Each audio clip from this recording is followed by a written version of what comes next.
বন্ধুরা আপনারা দেখতে পাচ্ছেন জমিতে কিন্তু মই দেওয়া হচ্ছে খুবই সুন্দরভাবে। এই মই দেওয়ার কারণটা হচ্ছে যে জমি চাষ করার পরে আপনার যখন ধান লাগানো হয় তার আগে কিন্তু খুবই সুন্দরভাবে এটা সমান করতে হয়। পরবর্তীতে যখন ধান লাগানো হবে তখন যদি পানি দেওয়া হয় তাহলে প্রতিটা ধানের গোড়ায় কিন্তু পানি যাবে এবং তার জন্য কিন্তু মই দেওয়া হয়। আপনারা তো জানেন, অবশ্যই কমেন্ট করবেন যে মই দেওয়াটা কেমন হচ্ছে।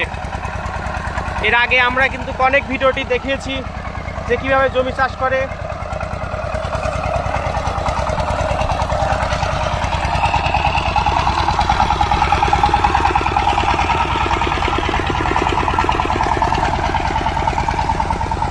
মোটামুটিভাবে প্রায় ক্লিয়ারের দিকে, হয়তো আরেকটু চারিদিকে দিবে।